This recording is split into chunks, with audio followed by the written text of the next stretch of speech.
Morning to all class. अब हम अपने चैप्टर को कंटिन्यू करने जा रहे हैं। Insects pass through a series of stage in their development from an egg to adult stage. Insect जो है वो एक सीरीज से गुजरते हैं अपने डेवलपमेंट के लिए। मतलब वो एक अंडे से शुरू होते हैं और अपने एडल्ट स्टेज तक जाते हैं। This is called life cycle और मेटामॉर्फोसिस। इसी को लाइफ साइकिल कहा जाता है। The four stage in the life cycle of an insect are egg, larva, pupa and adult. इस लाइफ साइकिल में 4 स्टेजेस होती है: egg, larva, pupa and adult. Insects such as the butterfly, mosquito and moth undergo all these 4 stages in their life cycle. Insect जैसे कि butterfly, mosquito, moth, ये सब के सब उन 4 स्टेजेस से होकर गुजरते हैं। Have you seen a wingless cockroach in your kitchen? क्या आपने कभी बिना पंख वाला कॉकरोच देखा है अपने किचन में? It is not a wingless cockroach but the young one of an adult cockroach.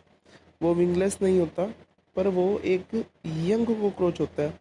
It is called a nymph, उसे निम्फ कहा जाता है। Insect like cockroach, grasshopper and termites do not undergo all the stages during their development. From egg, the egg hatches into a nymph. The nymph grows directly into adult. जो insect है जैसे cockroach, grass hopper, termites, ये सभी इन स्टेजों से नहीं गुजरते अपने development के लिए। मतलब अंडे से ज़रूरी नहीं है इन स्टेजों से गुजरेंगे। ये अंडे को तोड़ते हैं और निम्फ ग्रो होके डायरेक्टली एडल्ट बन जाता है। मतलब इनको अलग अलग स्टेजेस में नहीं आना पड़ता है, इनको एकदम से ही डेवलपमेंट हो जाता है। Fish, a fish has a boat shaped body.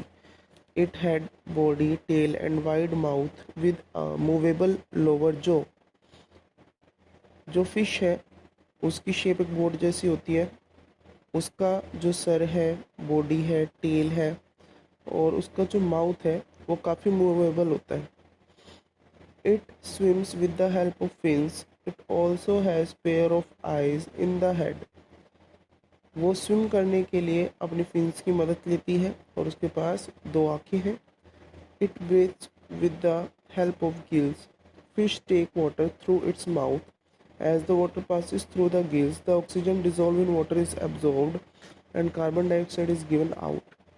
Fish क्या करती है, जब वह पानी में तैर रही होती है तब वह मुंह से पानी अंदर लेती है और जब पानी गिल से पास आउट होता है तब जो ऑक्सीजन होती है वो ऑक्सीजन फिश ले लेती है और कार्बन डाइऑक्साइड को बाहर भेज देती है पानी के साथ साथ।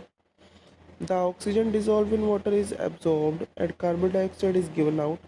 Gills are red in colour due to abundant blood supplied. जो गिल्स होते हैं वो लाल रंग के होते हैं नेचुरली क्योंकि उनके अंदर ब्लड की सप्लाई होती है।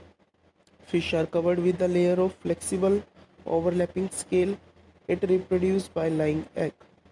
जो फिश है वो स्केल्स से ढकी होती है। जो फिश है उसके ऊपर स्केल्स लगे होते हैं जो कि फ्लेक्सिबल होते हैं और जो एक के ऊपर एक लगे होते हैं और फिश अंडों के द्वारा अपने बच्चों को जन्म देती है। तो क्लास, आज हमने समझा फिश के बारे में और हमने ये भी समझा कि इंसेक्ट्स का जन्म कैसे होता है। इंसेक्ट ऐसे नहीं, अंडे के थ्रू एक एक स्टेज चेंज करके अपने आप को डेवलप करता है और फिर एडल्ट स्टेज तक आता है।